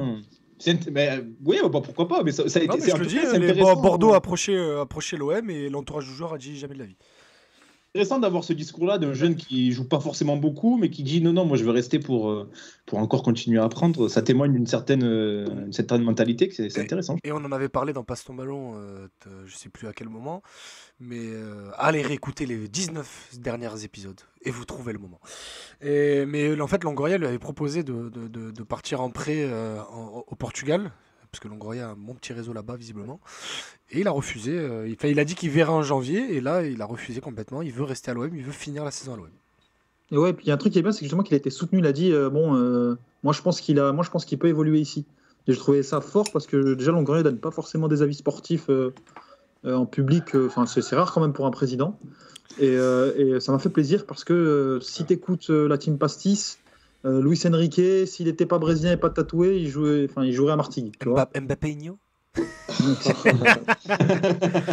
Je déteste ce surnom, ça me dégoûte. Je sais même pas qui l'a lancé, ça m'énerve. Mais bon, bref. Je crois que c'est dans l'after-foot. Ouais, bah écoute, on n'embrasse pas la personne susnommée. Mais oui, Luis Enrique, moi j'aime bien. Et puis, juste une petite pointe de cynisme par rapport à la déclaration que vient de donner Merwan. En fait, le problème, c'est que Luis Enrique, je sais même pas si Longoria peut en dire ne serait-ce que du mal ou pas du bien. C'est que tu le disais tout à l'heure, c'est un des rares mecs que tu as sous contrat pendant un long moment et qui peut être une valeur marchande en fait. Donc je pense que lui, dès qu'il a un micro et qu'on lui parle de Luis Enrique, il est en full lobbying. Putain, faut fourguer Bamba Dieng 15 millions à nouveau château. Écoute, je pense que la CAN met pas mal de choses en suspens, mais il va se passer des choses. Franchement les gars, il va se passer beaucoup de choses à l'OM d'ici janvier. On va passer au Mercatus, on conclut peut-être sur d'autres joueurs. On fera sans doute une émission, on parlera de ça dans la dernière semaine de janvier, première semaine de février, on verra. Mais il va se passer des choses à l'OM cette année. Les gars, avant de passer, on va passer au Mercato, mais avant ça, peut-être un mot sur la prestation de Rongier aussi, qui a été très très très bon, donc toujours dans ce même rôle hybride, mi-milieu de terrain, mi-latéral droit. Il est complètement Rongier, rendez-vous compte, on a souvent dénoncé ses frappes qui manquent de calcium ici. Et il a failli marquer un but en pleine lucarne. Du gauche. Rongier. En déséquilibre. Il se passe un truc dans ce match. Je pense que quand tu es avec des bons milieux de terrain autour de toi et que tu n'es pas dans un milieu à 3 avec Camara, Sanson, c'est déjà mieux. Mais c'est déjà mieux. Pourquoi qu'est-ce qu'il fait là, Camara? Parce que Camara, quand il est responsable. Tu vois, Camara, pour le coup, moi je suis vraiment pas fan intrinsèquement. Il a fait un gros match contre Lens, on est d'accord. On peut en parler aussi de Camara, les gars. Je déteste. Moi, franchement, j'ai beaucoup aimé. Mais encore une fois, pour moi, Camara, ça fait partie de ce club de joueurs qui est le Pas d'Offre FC, dont il a comme coéquipier Oussem Aouar là-dedans. C'est que c'est des joueurs toute l'année, en fait. La plèbe, quand je l'appelle, c'est le nombre. En termes de fans de football, ils sont incroyables, ils sont jeunes, ils sont fous, etc.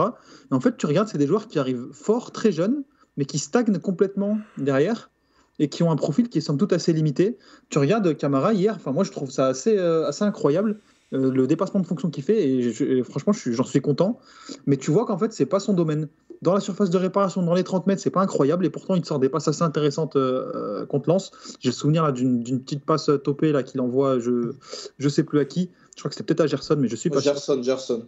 Et finalement, tu vois qu'il fait pas mal de dépassements de fonction assez fructueux, mais que voilà, techniquement, c'est compliqué. En termes de mobilité, il est lourd. Il a quelques oublis, tu vois. À un moment, il jaillit en deuxième période, et derrière, ça laisse une grosse occasion. Je crois que c'est Wesley Saïd qui part derrière.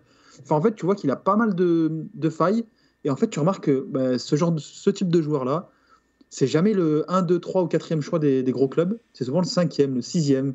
Et pour faire le lien avec un peu sa situation sur le mercato, je pense que partir libre, et c'est aussi peut-être aussi pour ça qu'il le fait, en dehors de ses problèmes avec Longoria, c'est aussi parce qu'il sait que c'est sa meilleure chance de choper un gros club, parce que personne ne va mettre de l'argent, en tout cas plus de 15 millions sur un joueur comme ça. Il en mérite 70, ça sera ma seule contribution à ce débat. Mais tu regarde, non, mais regarde en une phrase, hein, tu regardes, quand les clubs qui avaient des besoins à son poste, même quand il était défenseur central et qu'il était jeune, Séville, ils ont mis 25 millions sur qui? Sur Koundé ou sur Camara? Ils sont allés sur Koundé. Après, intrinsèquement, Bah oui. Camara, c'était un poste où il allait de. Enfin, c'était une époque où il allait de milieu à défense, on savait pas. Et puis, franchement, il faut avouer, Koundé est un crack générationnel, ce que n'est pas Camara. Camara, c'est un très Oui, mais bon quand tu le joueur. voyais en Ligue 1, Koundé, c'était bon, mais c'était pas incroyable. Ah, si, individuellement, c'était fou. Bah, moi, je Ah, le si, trouvais c'est bon fou. et encore, voilà. Mais Non, Mais c'est Camara, fou. ça reste quand même moyennasse, je trouve, au niveau européen, je parle. Non, t'es malade. On Mais verra bon, bref, si j'en parle tout le ça temps. reste, Moi, je sais pas. Peut-être que je suis pas objectif, mais je suis incroyablement. Et t'expliques comment que Semaine personne ne après met de l'argent semaine. sur lui? On le voit avec ce qui se passe autour de lui cet hiver. C'est quelqu'un qui est très très mal entouré, très très mal conseillé, très très mal référencé. Du coup, parce que le football que vous avez découvert dans Sunderland Till I Die, ça se passe dans beaucoup de clubs. En fait, les cellules de recrutement à base de data et de mecs intelligents qui se disent on a besoin de ça, on va prendre ça, c'est assez rare dans le foot professionnel. Des fois, tu as des clubs amateurs qui travaillent beaucoup mieux que des clubs pros. Et le problème, c'est que quand tu n'as pas un agent ou un réseau d'agents capable de faire le lobby suffisant, c'est le cas de Camara, ton nom ne revient jamais dans les tablettes de clubs. Ouais, mais quand même, là, on est quand même à un niveau de transfert qui fait que les gros clubs devraient te regarder. Enfin, il est pas. Il est pas Après, Saint-Étienne, les clubs qui le regardent, ce sont des gros clubs. Il y avait Thomas Tuchel qui, pour des raisons bien compliquées de politicienne en Angleterre, qui voulaient Camara à tout prix cet été. Et au C'est quoi, final, des raisons politiciennes? Ça veut dire quoi, ça? c'est Chelsea et son bureau d'administrateur de merde qui a forcé Thomas Tuchel à prendre Saoul. Et tu vois, regarde le nombre de minutes qu'a joué Saoul depuis le début de cette saison. Et tu comprendras pourquoi Thomas Tuchel est un peu énervé. Parce que lui voulait Boubacar Kamara et Boubacar Kamara avait rembarré aussi des concurrents cet été.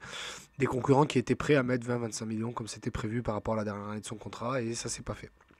Ouais, franchement, parle-moi d'être sceptique là-dessus. Je pense vraiment que les clubs qui ont vraiment eu la volonté politique de mettre de l'argent sur Boubacar Kamara, ils se bousculent pas.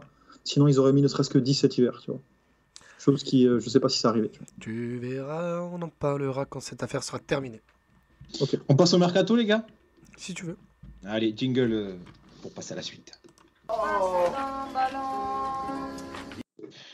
Le mercato, les gars, on en a un petit peu parlé déjà en début d'émission et tout au long de cet épisode. On va approfondir un petit peu plus le sujet, puisqu'Idriss, tu nous dis qu'il va y encore avoir des choses qui vont se passer là sur la dernière semaine de mercato. Mercato qui ferme lundi prochain. Donc, tu penses que l'OM va encore se renforcer, va encore vendre? Dis-nous tout, Idriss. Tout, je peux pas tout dire. Parce que sinon, les copains qui me donnent les infos vont se faire taper sur les doigts. Mais il y aura des départs. Il y a des départs qui sont déjà actés pour le club en tout cas. Après, ça dépendra des joueurs. Mais Tchaïta Tsar peut partir du jour au lendemain. Alvaro peut partir du jour au lendemain. Pape Gay peut partir du jour au lendemain, même avec l'embargo Watford. Bamba Dieng peut partir du jour au lendemain. Attention à pas trop s'attacher à Minarit. Donc attention, il va se passer. Je pense que personne s'est vraiment attaché à lui, malheureusement. Non, mais ce que je veux te dire, c'est que le prêt peut dégager pour dégager son salaire des boucs, parce que l'OM a une piste dans un poste similaire qui est une opportunité à saisir cet hiver ou jamais. Donc sur laquelle ils sont en train de travailler. Donc voilà, il va se passer beaucoup de choses. Trop antenne. Il va se passer des choses. Et non, ce n'est pas celui que tu crois, Meron.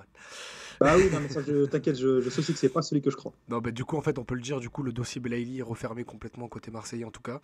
Oui. Il s'est passé beaucoup de choses. Nous, on en a parlé en privé. Je crois qu'on n'a pas dit grand-chose en public ou rien, même. En fait, le problème, c'est que c'est le problème de beaucoup de joueurs africains. Et surtout maghrébins, c'est que tu as 47 personnes qui se... C'est plus loin que ça. Oui, j'ai c'est pu plus loin que démêler ça, le vrai, bien sûr. du Mais du coup, c'est un peu plus compliqué. Et avec l'arrivée de Bakambu, l'OM a fermé le dossier Belaïli et la CAN n'a pas joué en sa faveur non plus. Voilà. Mais sinon, on rentrera pas dans les détails. Mais voilà, en gros, l'OM n'était pas si chaud. Les infos que j'ai eues avec DZ Foot, vu que je suis journaliste DZ Foot, pour ceux qui ne le savent pas, c'est que finalement, Longoria négociait avec un gars. Donc un gars sérieux qui avait placé d'autres joueurs en France, notamment Ben Lamry à Lyon, donc qui est habitué à ce genre de transfert. Et finalement, l'OM était prêt à mettre une somme qui était raisonnable, qui était autour de 100 000 euros par mois. Idriss avait eu les mêmes infos, si je ne dis pas de bêtises. Un peu plus, mais ouais, c'est ça. Belaïli demande plus. Mais ce qui s'est passé, c'est que, sans rentrer même dans des considérations financières, David Friot n'est pas friand du joueur. Donc, il a bloqué le dossier et ils sont passés à autre chose. Voilà. Voilà, tout simplement. Mais en fait, là où vraiment ça aurait pu se faire très rapidement, le côté logistique du truc a ralenti les choses. Et après, quand le doute s'est installé dans les têtes de l'OM et Merwan parle de Friot, ils ont vite refermé le dossier. Vidam nous demande, Idriss, pour toi c'est terminé pour Bouba, il va partir pour 0 €. Ouais, je le crains, les gars. Je pense que c'est ce vers qu'on se dirige, de toute façon. Je le crains, les gars. Mais je pense même pas que lui ait beaucoup à y gagner dans cette affaire. Mais c'est une autre chose. Et Gros Nono qui nous dit très compliqué le départ de Pape Gay. Quel club prendrait ce risque? C'est vrai que ça pourrait être un choix très risqué. Non, même pas, parce que le risque il est tout pour l'OM. Au-dessus de sa tête. Non, même pas, parce que le risque il est pour l'OM. Il n'est pas pour lui. Lui, il y a cette suspension de 4 mois qui n'existera pas. Le club qui va l'acheter peut se le dire, bon, il a 4 mois de suspension qui lui pendent au-dessus de la tête. Non, mais il les prendra pas. On sait, c'est déjà arrivé par le passé avec d'autres joueurs. Le joueur est rarement puni dans cette affaire. C'est juste que là, pour le coup, si sanction il y aura, ça sera pour le club. Enfin, pour les deux clubs, en l'occurrence. Surtout pour l'OM. Et le joueur... En tout cas, je dis que c'est possible. Je dis pas que ça va arriver. Aujourd'hui, il y a des clubs qui se sont renseignés sur Pape Gay. Et il y a un club, en l'occurrence un club espagnol, qui s'est manifesté pour Pape Gay, même avec l'histoire Watford. Donc après, est-ce qu'ils sont au courant ou pas, ça je sais pas, mais en tout cas ils se sont manifestés. Au rayon des départs, on va d'abord se focaliser sur ça. Il y a toujours cette éventualité Alvaro. Et là, c'est RMC qui nous a appris la semaine dernière, je crois, si je dis pas de bêtises, que Galatasaray était intéressé par le défenseur espagnol et que lui n'était pas non plus insensible à cette possibilité-là. On en a parlé vaguement déjà dans une émission précédente, mais est-ce que, pour approfondir un peu le sujet, les gars, le départ d'Alvaro, alors la perte sportive, elle est peut-être moindre, mais en ce qui concerne la cohésion dans le vestiaire, l'ambiance, etc., est-ce que c'est peut-être pas quelque chose qui pourrait être préjudiciable, les gars? Ouais, non, vu qu'il joue beaucoup moins ces derniers temps, je pense que son influence devient moindre. Alors oui, c'est l'un des tauliers du groupe qui est toujours là pour représenter les joueurs dans les moments chauds. Mais après, les joueurs, je pense qu'ils se fient aussi aux performances sportives. Et quand ils voient que le mec censé être influent, il est descendu assez bas dans la hiérarchie des défenseurs centraux, au final, je ne suis pas sûr que ça puisse vraiment ébranler la cohésion du groupe. Et pour développer un peu plus sur ce cas, dans le dernier ou l'avant-dernier épisode de Passe ton ballon, j'avais dit que je trouvais ça pas cool ce qu'on faisait à Alvaro par rapport à l'apport qu'il avait eu pour l'OM, pardon. Mais au final, quelques semaines plus tard, je suis un peu plus cynique. Je me dis que les joueurs jouent leur partition, le club aussi, au final, ils voient que c'est peut-être le 4e ou le 5e choix en défense. Ils ont peut-être une opportunité pour le faire partir cet hiver. Voilà, c'est le foot. C'est pas très beau, mais c'est comme ça, quoi. Ouais, sa gestion de toute façon était un petit peu énigmatique depuis quelques temps. On l'a vu repasser devant Balerdi et puis pour finalement ne plus rejouer. Un petit peu étrange sa situation finalement. Sampaoli a manifesté à Longoria son envie de le garder. Alvaro ? Ouais, Alvaro. Après, ça va à l'encontre de ce que les médias ont dit. Je crois que c'était l'équipe notamment qui disait que les deux voulaient s'en séparer. D'accord, et maintenant regarde quand Chalet Tatsar n'a pas joué ou quoi, qui a joué, Balerdi ou Alvaro? C'est ça, c'est ce que je disais, c'est que c'est Alvaro et sa gestion a été un peu énigmatique du coup. Donc voilà. D'accord. Donc ce serait Longoria qui le pousserait vers la sortie. Quand on dit Longoria, c'est le clan Longoria. Longoria n'est pas seul, il y a 3 personnes avec lui. Oui, évidemment. Voilà, donc on dit Longoria parce que c'est lui qui prend la décision finale, mais oui. Notre joueur qui est sur le départ, les gars, c'est Chalet Tatsar. Alors lui, j'ai l'impression que ça fait 1 an et demi qu'il est sur le départ et qui finalement ne part jamais. Encore cet hiver, on l'a envoyé du côté de West Ham dernièrement, je crois. Ouais, mais West Ham, Sky Sports avait parlé d'un prêt avec option d'achat, chose qui n'arrivera jamais. Donc, mais ils peuvent poser l'argent, je pense. Non, West Ham, non, à la limite, s'il y avait un club qui vraiment allait poser les sous, on le connaît tous, c'est Newcastle, mais ils ont d'autres priorités, donc je serais vraiment très étonné de le voir partir là à une semaine de la fin du mercato. Moi, ça ne m'étonnerait pas qu'il parte. Je pense que lui, tu le mets dans un endroit, tu le poses, il est avec sa famille et tout, il y va, tu vois.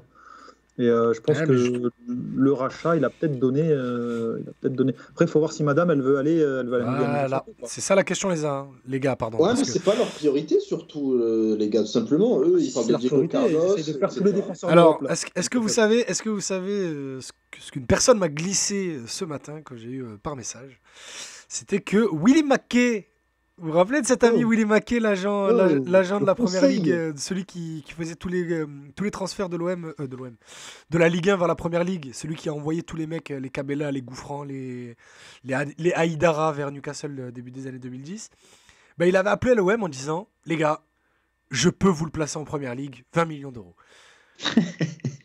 Et apparemment, ce que lui aurait répondu Longoria, merci, au revoir. Il a raison. On ne traite pas avec toi. Je viens de recevoir une notification de l'équipe, rien à voir, hein, mais Newcastle offre 40 millions d'euros pour Bruno Guimaraes. Alors, incroyable. Mérité. Incroyable. Newcastle, la folie acheteuse de Newcastle, c'est fou. Mais après, Merwan a Ils sont soulevé... obligés de surpayer. Hein. Mais Ah ouais, surtout, c'est ça, c'est ça. surtout Merwan a soulevé un point intéressant, les gars, c'est que Madame Tchaletatsar pèse énormément dans ce choix. Et Et il vient d'avoir un enfant en plus. Donc. Et ouais, mais c'est surtout ça le truc, c'est que cet été, quand le 31 août, il y a Wolverhampton, et que Longoria lui dit tu vas à Wolverhampton, et que Madame dit on va pas à Wolverhampton, je reste à Marseille, et en l'occurrence à Cassis, ben regardez où on est en Ouais, janvier. il fait mieux vivre à Cassis qu'à Wolverhampton. Non, je peux pas le croire. Et regarde, on est en janvier, et il est toujours à l'OM, donc à ton avis, qui a eu le plus de poids dans cette affaire? Sachant que le joueur, lui, de base, voulait partir. Mais en tout cas, il y a quelque chose sur lui, c'est que, rappelez-vous, on se moquait un petit peu de lui pour son côté un peu dépressif. Il traînait un petit peu son âme en peine. Là. C'était le Rappelez-vous, cas là. en fin de saison dernière. Mais là, il est un peu plus souriant, un peu plus impliqué. Et il joue avec Ouais, Saliba, il est bien revenu, t'imagines? là. Il est bien revenu, là. Oui, puis ouais, c'est vrai, niveau sportif, en plus, il a ligne des prestations plutôt correctes. Il joue avec Saliba, moi aussi je serais heureux, frère. Ça rend heureux. C'est correct. Il faut quand même se rappeler ce qui a été dit sur lui, c'est que apparemment inadapté, il est mauvais. Bah, Carré il Takar, est- il peut pas jouer en Ligue 1 française, je suis désolé. Et balle au pied, Marseille martyrisé, Marseille vaincu. Non, sincèrement, moi je suis content de voir que on voit aussi un défenseur qui arrive à être fiable défensivement et être intéressant balle au pied. Et pour le coup, je suis pas sûr que s'il s'en va, tu arrives en tout cas à avoir un compromis satisfaisant derrière, parce que je suis pas sûr non plus que Sead Kolasinac soit ce Non. défenseur un peu libéraux. Je pense que c'est plutôt un côté Luan Pérez qu'il faudra se tourner pour voir Kolasinac. Mais je pense que si Tchaletatsar part, il y aura une recrue derrière. Parce que je pense que Sampaoli, il fait plus confiance à Balerdi, ou moins qu'avant, moins qu'en début de saison. Et je pense que Balerdi, c'est destiné à être un plan B, C de Sampaoli. Et peut-être que dans la vision du club, peut-être qu'Idriss nous en dira plus. Vidam Je nous pense qu'il y a une demande, recrue qui est prévue. Vidam nous demande est-ce qu'il faut le vendre ou le prêter. Balerdi, ça rejoint un peu ce que tu dis, mais voilà. Balerdi, je pense que c'est un projet à long terme, long terme dans le football, quoi. Il faut le Donc, faire l'année jouer. prochaine. Il faut le faire jouer, du coup. D'un moment, c'est que même moi qui le trouve complètement nul, pourquoi tu mets 8 millions d'euros et tu le fais pas jouer alors qu'au début de saison, c'est ton titulaire? Parce que là, Si je pense tu qu'il crois en a lui, encore... fais-le jouer. Moi, vous savez qu'on n'est pas d'accord avec Merwan et que je l'aime plutôt bien, mais il faut reconnaître que si Tchaletatsar... Si t'es congolais, arrête, tu dirais qu'il est. Oh, c'est pas vrai. Faut arrêter. Mais Bref, si vas-y. Tchaletatsar et lui en concurrence sur le même poste, bah, tu vas pas te casser la tête et tu vas mettre Tchaletatsar. Mais par faut contre, le faire jouer. Faut le faire jouer. Oui, non, mais il a raison, Merwan. Il a 20 ans, hein, Balerdi, donc il a le temps, tranquille. Il a plus que ça, je crois. Il a 21 même, ou 22. Faut le C'est faire ça. jouer, quoi. Au bout d'un moment, Oui, c'est que mais tu voilà, mises sur lui. il va jouer tranquille ses minutes jusqu'à la fin de saison et par contre, il part la saison prochaine titulaire. C'est le but et le projet. Moi, je comprends pas parce que c'est soit tu l'achètes pas et tu comptes pas sur lui, mais si tu mets 8 millions d'euros, donne-lui la confiance. C'est un jeune joueur. Non, mais faut lui donner la confiance aussi. En plus, elle a l'air d'être un bon gars. Là, il y a une série de. On va recommencer à jouer tous les 3 jours là bientôt, donc il aura du temps de jeu. Je pense, il va là, jouer. à partir de mi-février. Ça, on le disait en décembre aussi, et c'est pas arrivé. Ah, mais si Alvaro part, là pour le coup, tu n'auras pas 50 options sur le banc. Donc, j'espère en tout cas qu'on le fera jouer parce que j'ai pas envie qu'on se retrouve avec un mec sur les bras qu'on n'a pas pu jouer pendant. Si Alvaro part, il n'y aura pas de recrue. Par contre, si Alvaro et Tchaletatsar part, il y aura une recrue. On lance un débat sur Balerdi et Gronono nous dit voilà, c'est reparti. C'est un petit peu la rengaine de cette émission. Juste pour parler sur Delofeu, parce que c'est arrivé 2-3 fois Oui, dans on le me chat. demande beaucoup. Carlitos. Alors oui, c'est une vraie piste. Alors oui, c'est une vraie piste, mais moi, des infos que j'ai, c'est pas aussi chaud que ce que ça. Que c'est en ça a Italie l'air. surtout, comme ça, affolé sur ça. Voilà, donc en fait, c'est une vraie piste. Le nom est arrivé, il y a des discussions, mais c'est pas du tout aussi chaud que ce que les médias en disent pour l'instant. Vous en pensez quoi d'ailleurs, cette possibilité? Moi, je vous avoue que ça fait des années que je ne l'ai pas vu jouer, donc je ne me Ouais, prononcerai pas, mais... Il est clatax. Il y a Axel qui a dit que c'était pas en m'écoutant qu'il va retrouver confiance, Balerdi. Ben écoute, Axel, tu vois, tu connais mon avis là-dessus, mais moi je veux qu'il joue. J'ai envie qu'il joue. Regardons-le. Voyons s'il a la courbe de progression qu'on attend de lui. S'il l'a, tant mieux. Mais à mon avis, tu rends service à personne, que ce soit à lui ou au club, en le laissant au placard comme ça. Surtout de la manière dont ça a été fait, je trouve. En plus, regarde. Ce qui se passe, juste rapidement sur Balerdi, si tu m'accordes, Mathieu. Vas-y. C'est que Balerdi joue en début de saison. Voilà, il est meilleur que la saison dernière. Je suis toujours pas fan, mais peu importe. Il joue. Ensuite, apparemment, il sort du 11. Il se blesse. Apparemment, on apprend ça un mois et demi après. Il rejoue contre le Galatasaray, je crois, au Vélodrome. C'est ça? Si je dis pas de bêtises, ou le Lokomotiv au Vélodrome. Je crois que c'est le Lokomotiv. D'accord. Sampaoli dit en conférence, c'est lui qui va parler à la presse. Il dit que voilà, il était blessé, il pouvait pas jouer, que maintenant ça allait mieux, il avait du mal à s'entraîner, etc. Sampaoli dit que c'était un joueur important pour l'OM.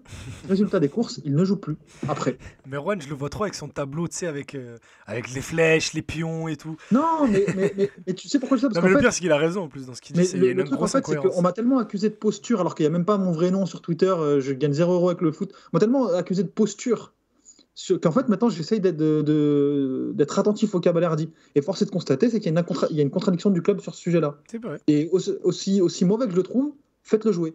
Faut Parce que reconnaître. c'est une solution à court terme, et tu te mets dans la mouise si tu mets Balerdi au placard. Il faut reconnaître quand tu racontes n'importe quoi et quand tu es honnête. Donc là, tu es honnête. C'est bien. Tout à fait. Merci, monsieur le procureur. Le mec juge tout le monde dans cette émission, c'est fou. Oui.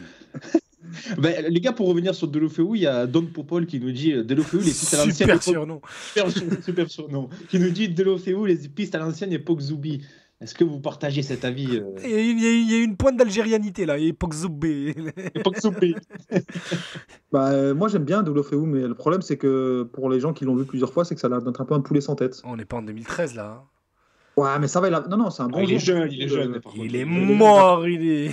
Non, il est jeune. Non, franchement, je pense que c'est un vrai bon joueur. Ouais, je pense que c'est un bon joueur aussi. Mais le truc, c'est que, en fait, il y a des joueurs, tu te demandes, en fait, ils sont forts, hein, tu les regardes, tu fais, mais ils peuvent aller très haut. Finalement, ils font rien.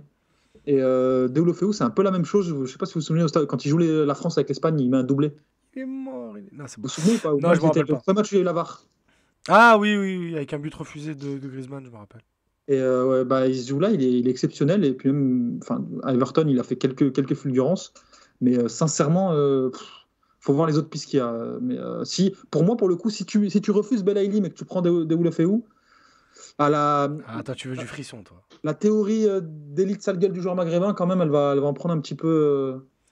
Et il a raison. hein. Il a raison. Franchement, moi, je vois pas de cohérence à refuser Belaïli et prendre Deulofeu aujourd'hui. hein. Moi, Deulofeu 2014-2015, c'est quand tu veux. hein. Franchement. Après, c'est pas le même style. Hein. C'est Complètement, une non, question complètement. de profil. Ouais, Ouais, après, c'est pas non plus un style diamétralement différent, hein, je suis désolé. Hein.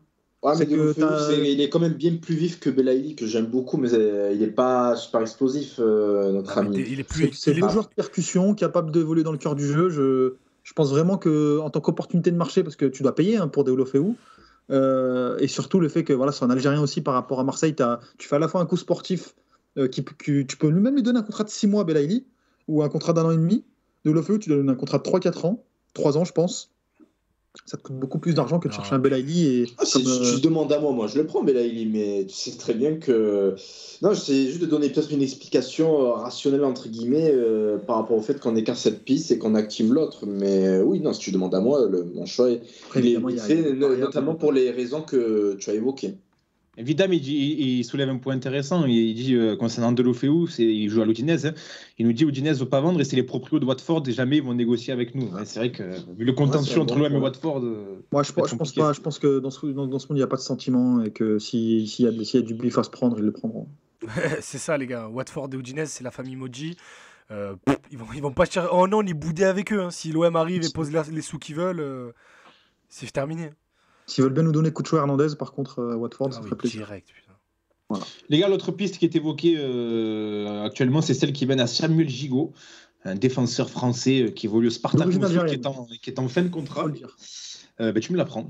Je sais qu'il est né dans le coin. Hein. Il est sélectionnable. Il s'est dit supporter de l'OM, je crois, récemment en plus. Donc c'est Ouais. intéressant. Un coup un petit peu à la FM, qu'on ferait signer vu qu'il est en fin de contrat l'été prochain, qu'apparemment il ne va pas prolonger. Il arriverait peut-être pour la saison prochaine. Alors c'est difficile de se prononcer, j'imagine, messieurs, sur le joueur en lui-même, parce qu'on l'a très peu vu. Il a joué en Belgique, il est en Russie. J'ai un compte WeScout. J'ai un compte Wise. Je peux vous dire de quoi il est capable. Je peux même faire Mais- des montages. Mais plutôt que de parler du joueur, on va parler de ce genre de coup. Attends, t'as vraiment un compte WeScout Non, pas du tout, plus pas. Ouais, non, mais lui avoir un compte Scout. Qu'est-ce que je fasse avec ça? Il n'y a pas d'espace commentaire où il peut insulter, ça C'est ça. l'intéresse pas. Ça me gêne. Les gars, c'est intéressant de faire ce genre de coup, d'aller chercher des joueurs en fin de contrat. Ça, c'est un peu le rituel qu'on a tous sur Football Manager. Si l'OM peut tenter des coups comme ça, on s'est souvent plaint de ne pas voir l'OM faire ça. De Ça peut être récente intéressant. mémoire, la dernière fois qu'on a anticipé un truc aussitôt, c'était Hilton. Donc bon, ça remonte. Hein. C'est lui le dernier joueur, le dernier défenseur en fin de contrat qu'on prend? Même pas défenseur, je pense que le joueur que tu prends en fin de contrat avant même que la Sur la saison se 10 ans, termine- il n'y a pas eu. Il y en a pas eu beaucoup, hein. Non, je serais étonné quand même. La Sana Il y en a eu. Non mais la Sana il est libre complètement, tu l'as pas anticipé. Là moi je te parle Hilton, on le signe pendant la Oui, saison. en fait, je pense. un mec que Un mec que t'as tu fais anticipé, signer en fait. en janvier et que tu sais que à la reprise. Ouais, c'est ça que je veux te dire. Des joueurs libres, on en a signé, je pense. Là, Yohan Pelé. Mais sinon, je crois que depuis Hilton, on n'a pas signé. Je suis en train de me le faire vite dans la tête, mais on n'en a pas. En tout cas, il y a Des une, mecs il y a que une t'as bonne anticipé cote. aussitôt, donc écoute. Ah, Briel, c'était pas libre? Non, Briel, tu le payes. Je crois que tu le payes, ouais. Je crois que Tu le payes pas cher parce que Lorient, c'est la famille, mais tu le payes. Ok, ouais, non. C'est bah, vrai, ça, un ça jour, intéresse. un jour, on pourra parler de tout ce que Loïc Ferry a fait pour l'OM quand même. Les travaux sont colossaux. Mais en vrai, juste sans vanne, le mec est un gros supporter de l'OM. En plus, il était copain avec Vincent Il était Labrune. pote de la Brune. Dès qu'on était en galère, on regardait l'effectif de Lorient, on disait on veut lui. Juste quand même pas merci pour Mario Lemina. Hein. En vrai, sur le papier, moi j'aimais bien l'affaire. Hein. Désolé pour notre pote Larry, mais sur le papier, pourquoi pas. Hein. Après, le joueur est un imbécile fini, mais bon. Ah ouais, enfin bref, il y a trop de dossiers à lâcher sur le Gabon, mais sur Gigot. Ah non, moi je parlais juste du joueur que je trouvais surcoté. Vas-y, Merwan. Sur... Ouais, Ouais, non, sur Gigot, c'est un des meilleurs défenseurs du championnat russe. Oui, il a une très bonne cote. Hein. Ouais, c'est un super. Il a une belle carte sur fut. Voilà, ça c'est un argument Ouais, qui ne faut absolument pas, rapide. mais c'est à dire. Ouais, exactement. Et pour le coup, c'est un joueur qui est pisté par les grosses écuries du championnat. Enfin, en dehors du PSG. Bah, Lyon était dessus, fut un temps, je crois, l'été dernier ou Ouais, il y a quelques c'est ça. mois en tout cas. Alors, C'est intéressant. Puis 28 ans je seulement. vais recouper mes informations, mais je crois qu'il a le même agent qu'un très gros joueur de l'équipe. Voilà. Donc ça peut faciliter. je peut-être. sais pas- en fait, J'ai une théorie. En fait, en prenant la parole, je voulais dire le nom du joueur et du coup retrouver l'agent, mais on se le dira plus en antenne. J'ai une théorie, c'est que c'est lui la recrue si jamais Alvaro et Chaita Tsar je pense que Marseille achète les 6 derniers mois de contrat. Ouais, Pas- l'OM le fait pas directement. Pas improbable, ouais. Je pense que c'est pas improbable que ça se passe comme ça parce que en termes de stopper, je veux pas qu'ils irait chercher derrière. En tout cas, c'est une piste intéressante. On va voir par la suite si ça va se concrétiser. Messieurs, on va en rester là pour ce soir. Une émission encore bien remplie, bien fournie. Merci à tous ceux qui étaient là d'ailleurs. Carlitos, Gros Nono, Vida, Maxel. On vous remercie pour votre fidélité. Merci à vous de supporter mes diatribes anti Exactement. Don Popol qui est magnifique. Le pseudo de la soirée. Merci Don Popol. Don Excellent Popol, pseudo. c'est super. On se retrouve la semaine prochaine. Alors, sûrement lundi, hein, je pense, les gars. Je pense pas qu'on ait de match FGT. C'est à qui Maki, est champion c'est à Maki, hier. pardon. Si, On a si. match Oui. Ah, déjà Bah, il va falloir oui. qu'on évite le calendrier. Mais bon, bref. C'est quand Demain, non? Je sais pas, écoute. J'ai eu l'information en fin de journée. Là. C'est Ah bah, Ama écoute, c'est Ama faut qui qu'il- s'occupe de ça. Là, pour nous. J'adore, j'ai eu l'information en fin de journée en mode Flo Germain qui vient d'avoir une excuse. Alors qu'il a on peut reçu, dire. reçu une circulaire de Cédric Ah non, c'est samedi. qui Ah, travaille attends, avec c'est la la Coupe de FGT. France ce week-end? Ouais, ce week-end, Ouais, c'est c'est Coupe de Coupe France. de France. Ouais. Oh. Ouais, Coupe de France. Et Coupe de France. si vous habitez dans la région, il y a un très bon Martigues OM, la réserve de l'OM qui se déplace à Martigues samedi à 18h, vu qu'il n'y a pas de Ligue 1. Allez à Francis Turcan samedi à 18h et à 21h, vous avez le match de l'OM contre Montpellier. Ça vous fait Mais une mercredi petite prochain, il y a soirée. de la Ligue 1 du coup? Non, là, il n'y a pas de Ligue 1 en semaine sur le mois de janvier. Ouah, Et c'est horrible. à part si l'OM se qualifie, il y a début février, il y a OM Lyon.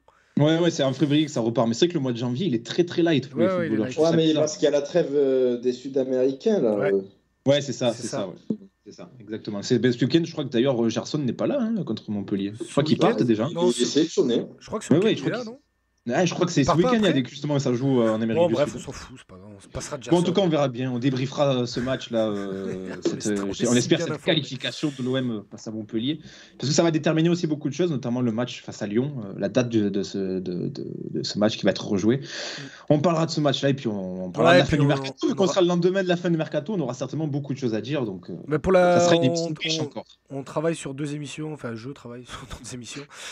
Une avec un supporter lyonnais, l'année dernière on avait ramené Sofiane, mais là je vois avec un autre supporter lyonnais qu'on connaît bien et qui fait aussi partie de la team Winamax, pour juste parler au-delà de la rivalité, un peu parler du match. Expose au sol. Oui, voilà. Bien sûr, ne pariez pas, no bet, no debt.